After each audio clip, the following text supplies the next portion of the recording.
There are showbiz friendships that feel manufactured for the cameras, built for a single press tour and forgotten the moment the movie leaves theaters. And then there's whatever exists between Adam Sandler and Kevin James, a friendship that has outlasted trends, outlasted entire eras of comedy, and produced some of the most genuinely unfiltered, off-the-cuff moments in modern Hollywood. Put these two in a room together, on a red carpet, in a talk show green room, or on a movie set, and something almost involuntary happens. The jokes stop being jokes and start being a kind of shorthand only they seem to fully understand. To understand why their chemistry lands the way it does, you have to go back to where comedians actually come from, the clubs.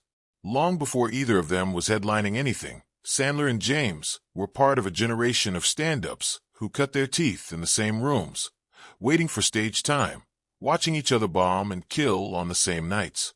That shared foundation matters more than people realize. Comedians who come up together develop a kind of built-in rhythm with one another. They know each other's timing. They know which subjects are safe to poke at. And they know exactly how far they can push before the other person breaks. That instinct doesn't come from a script. It comes from years of shared silence in green rooms and shared laughter after terrible sets.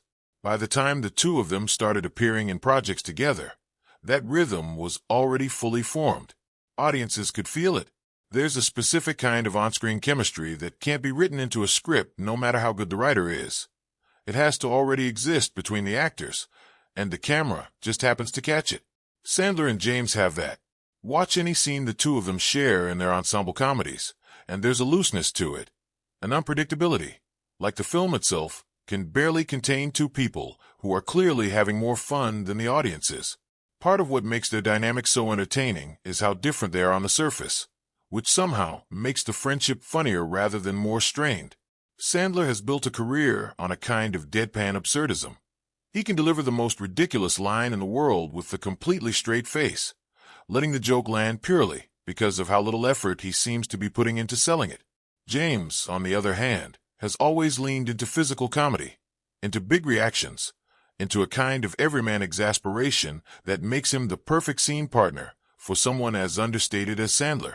When the two of them share a scene, you get this collision of styles, Sandler underplaying, James overplaying, and the friction between those two comedic instincts is where a lot of the real laughs come from. Anyone who has watched enough behind-the-scenes footage, bloopers, or press interviews featuring the two of them knows that the real version of their friendship, the one that exists off-camera, might actually be funnier than anything that ends up in the final cut of a movie. There's a well-established reputation, one that's been referenced by directors, co-stars, and the two of them themselves over the years, that scenes involving both Sandler and James are among the hardest to get through without someone breaking character.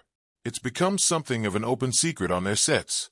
If you need a clean take, don't put these two in the same shot without expecting at least a few ruined ones first. That tendency to crack up mid-scene isn't a flaw in their process. In a strange way, it's become part of the appeal. Studios and directors who work with the two of them have learned to expect it, and in some cases have even leaned into it, letting cameras roll a little longer than necessary just to catch the moment one of them loses it.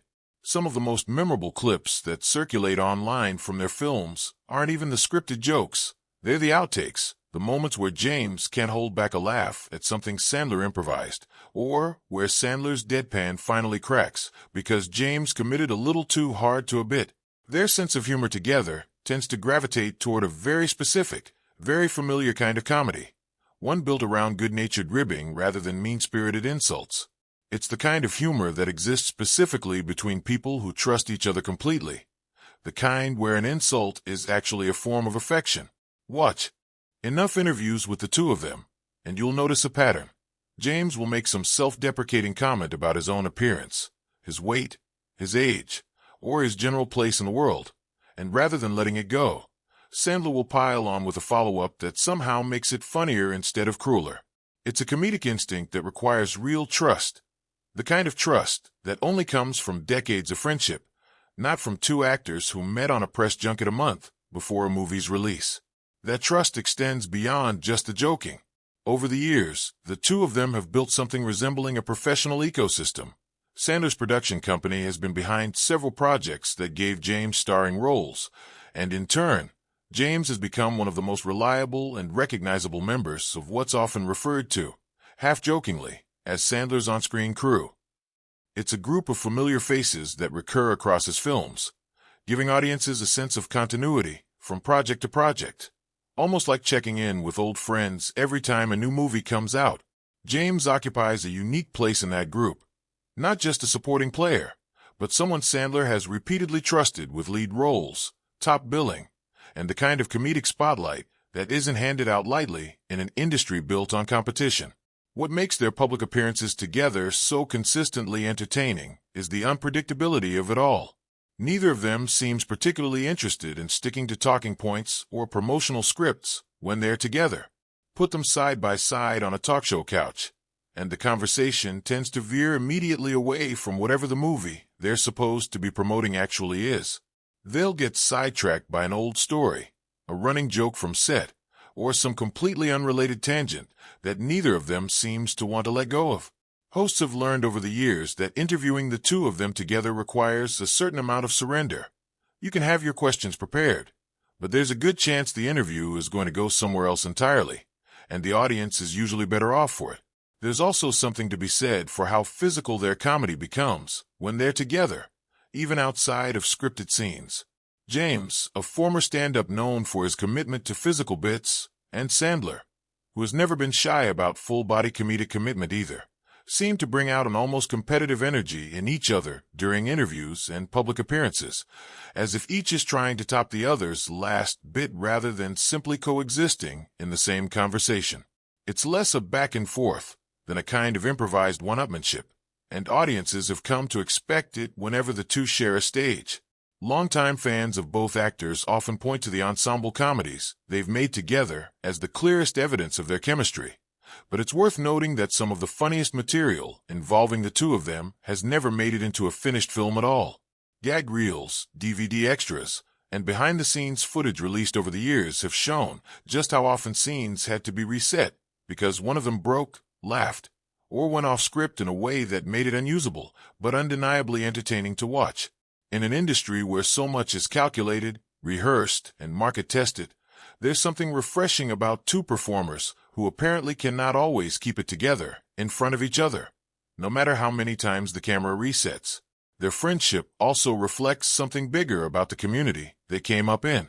The particular generation of comedians that both Sandler and James emerged from, one shaped by stand-up stages, Saturday Night Live's orbit, and a very specific era of studio comedy, tends to describe their relationships with each other less like industry colleagues and more like family.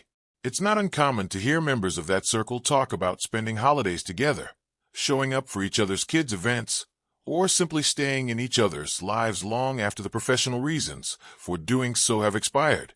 Sandler and James fit squarely into that dynamic.